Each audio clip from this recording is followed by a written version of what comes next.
Welcome back to the most number professional sports channel on YouTube. Welcome back to Swivel Chair Sports. I'm your host, Zach Circleberg Burkle, here with my co-host today, Aaron. Go and say hi, Aaron. Hi, Aaron. All right. Please make sure to like and subscribe if you enjoy our content. Other than that, let's go ahead and get into it. So we will be doing our Week 14 Power Rankings, right? Week 13. Yeah. Sorry. We will be doing our Week 14 Power Rankings, starting from an honorable mention, and then we'll work our way up from 10 all the way to 1, going back and forth, starting with moi. With my honorable mention, I've got the Los Angeles Rams. They improved to 6-6 after a really good win over the Cleveland Browns, 36-19. Heading to Baltimore now to play Lamar Jackson and the Ravens, coming off of a bye. But Rams have put themselves in playoff contention now. Obviously, they have the tiebreaker over Seattle, which I've mentioned in previous videos. Winning both games against them. And then after the Ravens, they've got Commanders, Saints, Giants before they have the Niners to wrap up the year. But those are three pretty winnable games before the 49ers, the 49ers game to wrap up the season. So, got a lot of faith in the Rams. They look good going forward. But the Rams is who I have in my honorable mention. Who you got? I have a team that you seem to have fallen in love with, especially last week. You probably have them in your top 10 this week. My honorable mention, I have the Colts. Going out and getting a win over another team that you fell in love with, especially because of their quarterback, the Titans. They're coming along a 4-game win streak, and they've got what apparently could be 2 tough games with the Bengals winning their last game. They could be a tough out, and then the Steelers, who knows what they'll be if Kenny Pickett will be back and healthy for that game. But if they can continue this momentum that they've got, then they've got a good shot at making the playoffs. Yep. Who's your 10? My 10 is the Houston Texans. Big win over the surging Broncos last week. Huge. Obviously lost Tank Dell in that matchup. Tough loss for them, but I think they've got a good enough core of young receivers still healthy that they'll be able to continue just kind of trend that they've had of late and get a big win over the Jets. Yeah, so you mentioned the Colts was your honorable mention. They're actually my number 10 team, which I think it's gonna be funny. I think we're gonna be kind of a team away from each other going forward, and I think everyone's gonna find out why later on. But because we kind of talked about it beforehand. But yeah, I have the Colts at 10. A lot of reasons you mentioned earlier. Coming off of a big overtime victory over the Titans and Will Levis, who's going to be a future star in this league, I'm sure. But Colts have looked really good under Gardner Minshew. Michael Pittman Jr. is seemingly taking that next step this season, even without Anthony Richardson, which is funny because I thought Anthony Richardson was going to be the reason he took the next step, but... so now I'm even more excited to see what they do next season, hopefully, when Anthony comes back.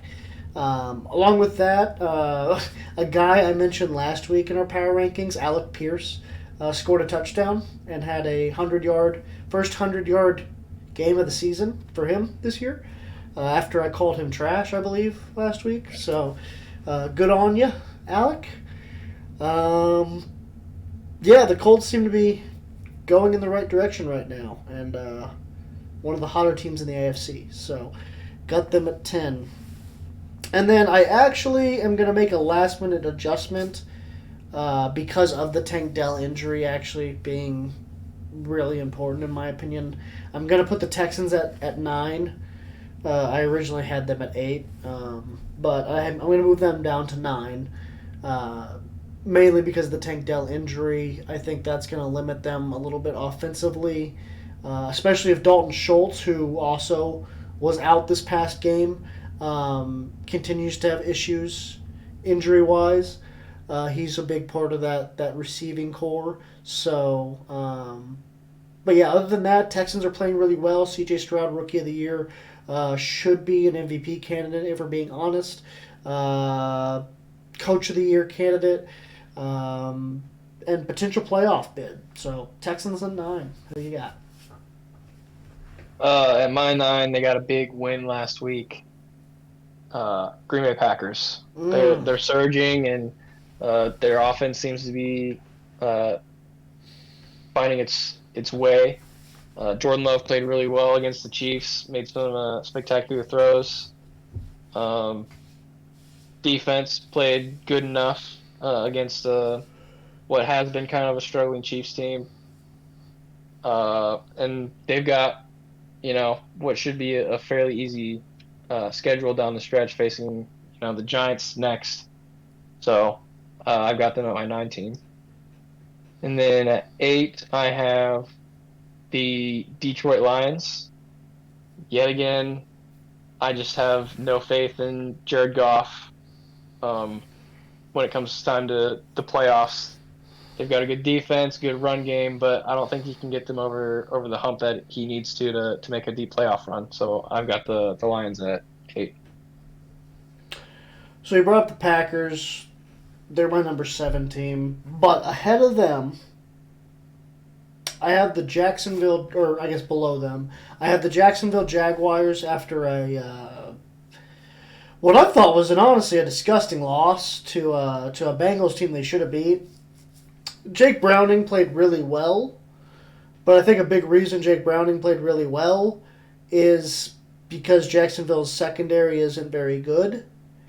And so he was just kind of able to pick them apart. I think that's why he had an 87% completion percentage or whatever it was. I think that just kind of shows you how bad that secondary and honestly that defense in a way, outside of the pass rush maybe, how bad it really is. And then on offense, obviously you got the Trevor Lawrence injury, which is a concern going forward. And then was it Calvin Ridley who got hurt as well, or Christian Kirk? I don't remember. One of the receivers also got hurt that game. I'm not sure if that's a long term injury, but that's something to look out for. Etienne was questionable coming into this week. I don't know if that's something to be concerned about going forward. But the injury bug has kind of seemingly made its way down to Jacksonville, specifically on the offensive side recently. So I think that's something to kind of look out for and be worried about as a Jags fan. If you're a Jags fan, I'm not a Jags fan. And then number 7, I mentioned it. I have the Green Bay Packers. Like you said, they are a surging team right now, playing really good football. Just beat the Super Bowl champion Kansas City Chiefs. And as the months get colder, the Packers have a better home field advantage every month that it gets a little colder. So I think that's a huge advantage that they have come playoff time if they are somehow able to sneak into that division winner. It's going to be tough though with the Lions playing as well as they are. But I do think the Packers are playing their best football right now, which is what they need to be doing. So Packers at 7. At 7, I have the Jaguars. Obviously leading their division. Yeah, tough loss to the Bengals. Unfortunate with the whole Trevor Lawrence situation. Hopefully, he gets back healthy here soon. They really only have one tough game left on their schedule. The Ravens. I mean, I guess kind of the Browns. That's a tough defense, but with their whole quarterback carousel thing going on, Joe Flacco being the starter That's there true. for at least the near future. that I could see that being a fairly easy win for them. Um, I really like what Doug Peterson has done with that offense. With a kind of shaky start, they really turned it around there in the middle of the season, and really their only bad loss as of late is the 49ers, which I think we all Ooh, know are one of the top teams in the country. if not the, So yeah, yeah. I've got the Jaguars at 7. At 6, I have um, the Miami Dolphins. Just kind of beating up on bad teams is their specialty. They did it yet again last week with the Commanders, and they'll more than likely do it again next week with the Titans. I think the real question is, come playoff time, can they beat a team with a winning record, a team that's looking to make a division or a conference championship push, a Super Bowl push. So um, I guess only time will tell. They do play the Cowboys, Ravens, and Bills their last 3 games of the season, so we'll see what they're made of here soon. But I've got them at 6. Yeah, at 6, I also have the Dolphins. A lot of the reasons you brought up. Beat up on bad teams. Haven't beaten a team of over 500 yet this year, I believe. So I don't really trust them come playoff time, but it's hard to say that they're not one of the top teams in the AFC right now with what we've seen so far. So, um, yeah, I agree with you there. At 5, I actually have the Lions, who I'm apparently higher on than you are. I It's all thought about Jared Goff. yeah, yeah, and I'm higher on Jared Goff than you are too, so that's probably a big reason. Um, but I think they impressed me in the first quarter when they went up 21-0 in an instant. But then they really concerned me in the second quarter when all of a sudden it was a close game come halftime, uh, or whatever happened. Cause, geez, Louise, man, was that scary. But obviously, that offense is able to hit if it when it's hitting on all cylinders, it's able to score with anyone out there. Uh, Problem is that defense can sometimes be cooked, uh, and then turnovers at the end of the day, I think's really the biggest problem. Which I'd like to think Jared Goff is gonna not turn the ball over very much in the playoffs, but he's had games this year where he's turned it over a lot.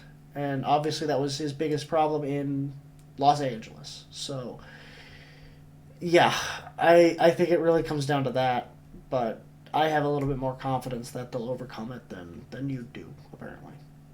If I can interject here momentarily, I think No, another I'm part of it good. is I'm done. Dan Campbell. He's kind of like um, Nick Sirianni, Brandon Staley. They like to go for it on fourth down a lot. Really kind of push the limits of what we're used to in the NFL as far as being really aggressive on fourth down, especially kind of going for it. You know, Yeah, sometimes on their own side of the field, and I think that sometimes that can get them in trouble. I Um, agree.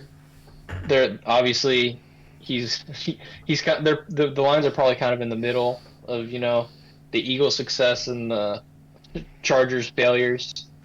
Hmm. Um, a lot of it comes down to game sense, I think, and feel for momentum. Um, and I think he's somewhere in between the feel of the game and the analytics. I think he puts a lot of faith in his players, but I think that sometimes comes around and bites him in the butt. Yeah, that's fair to say. I'm done, by the way. What's your 5? My 5 is sliding all the way down the Kansas City Chiefs. I think they're dealing with a lot of injuries on defense. Nick Bolton obviously sorely missed here for the last 4 or 5 weeks. Tranquil Yeah. leaving last game with um, what everybody's guessing is a concussion. Uh, Cook, that injury. I don't know how I didn't I think break it came back something. that he did not. Yeah, I don't know how. His X-rays came back negative, so that's good. No idea how. Hopefully it's just Did you see a the? real bad ankle sprain, and hopefully he can be back in time for some sort of playoff push. But the struggles on offense continue, whether it's in the red zone or struggling to score late in games. Uh, they got some things to figure out. So I've got the Chiefs at 5. And then at 4, I think I had them here at the same spot last week. Obviously having, I believe, a bye last week. I got the Ravens at 4.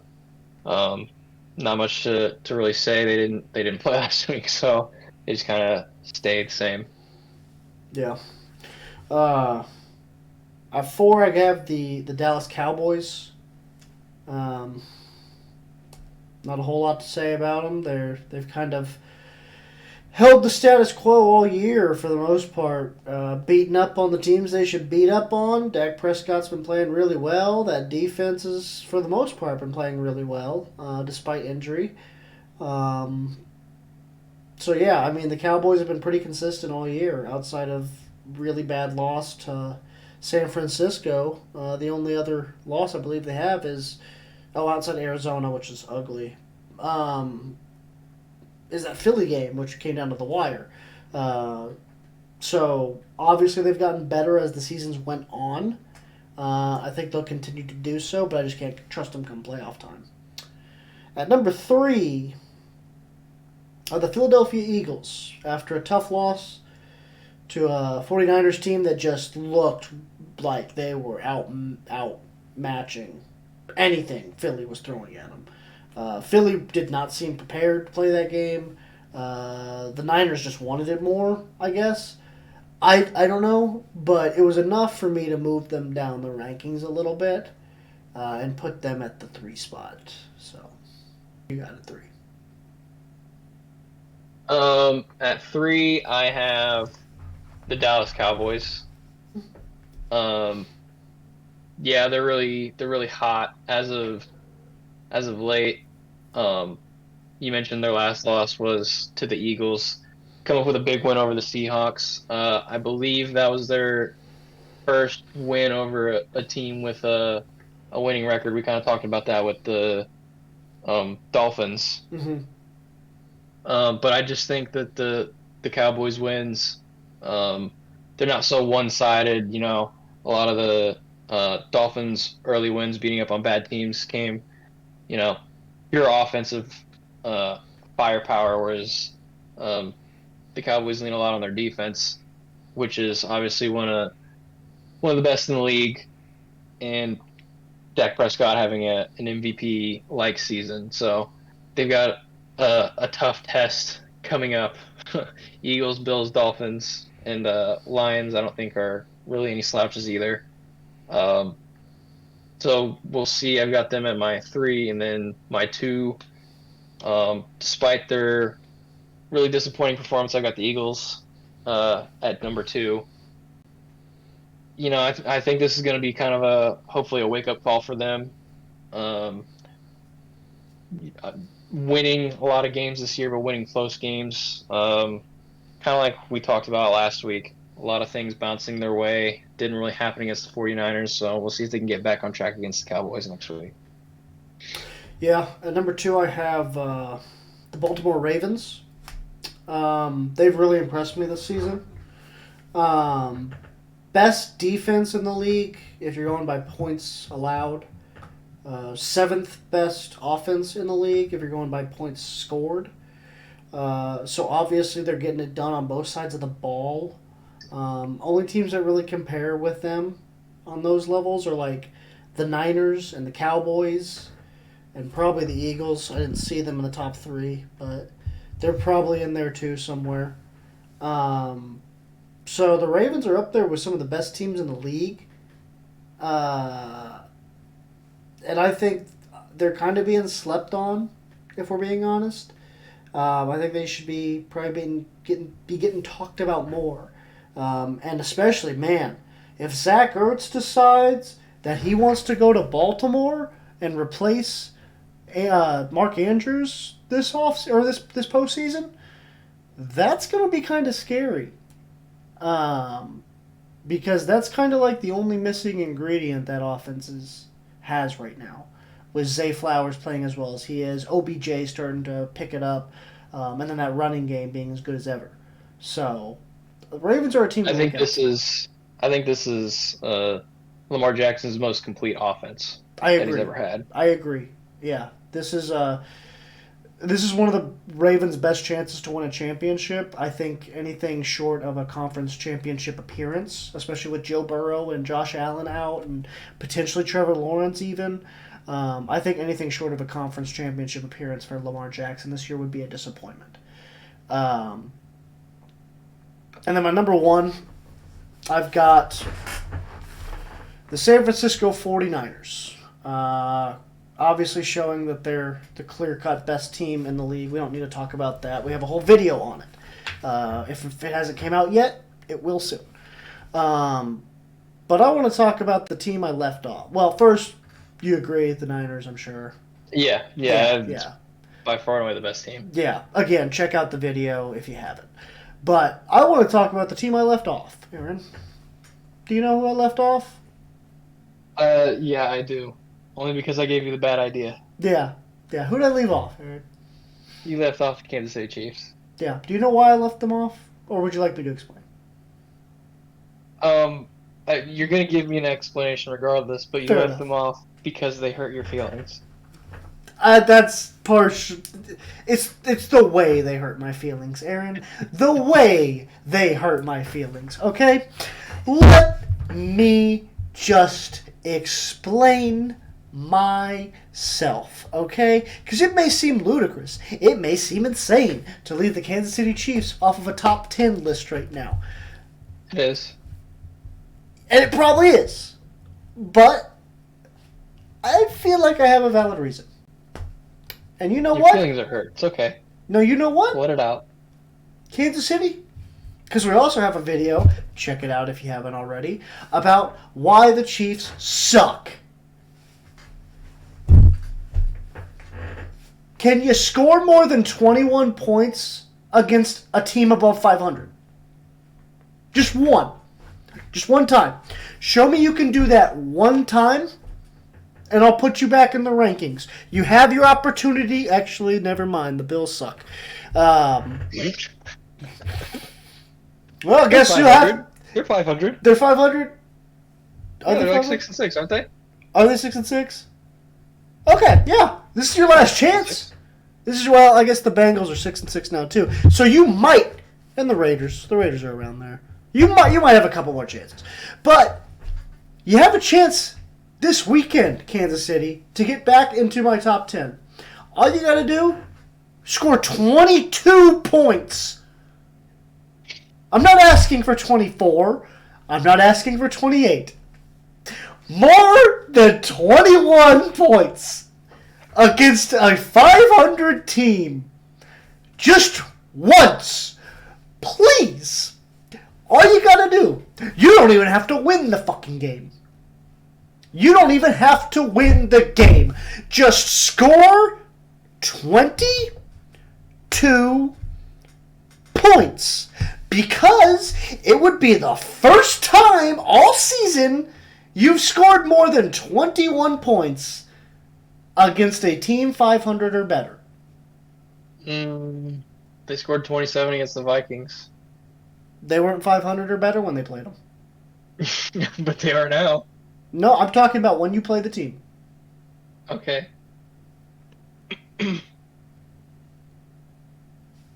Not once.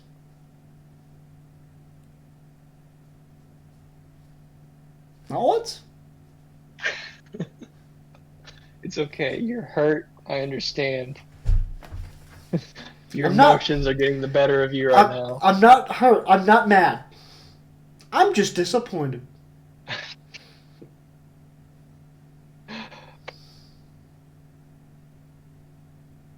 Do you have anything to add, Aaron? I think you're crazy, but okay. Yeah, well, you can think that. I feel justified. Okay. I am fed That's up. all that matters. I am fed up, Aaron. We have the best quarterback in the history of the world.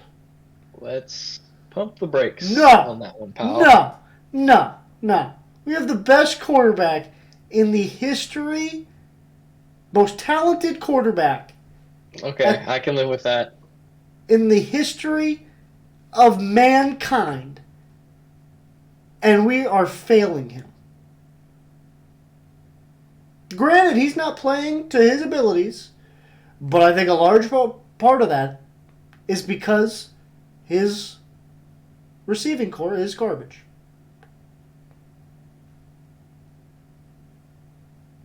We did talk about all that in our other video, so if you want to go check that out. Yeah, go check that out. Link in bio. Do you have anything else there? No. Okay. Well, that'll do it for the most disappointed sports channel on YouTube in the Chiefs. Swivel Chair Sports. Get it together. I've been your host, Zach Circleberg Burkle. You're the co-host today, Aaron. Go ahead and say bye, Aaron. Bye, Aaron. All right. If you enjoyed this rant, please make sure to like and subscribe. But other than that, deuces.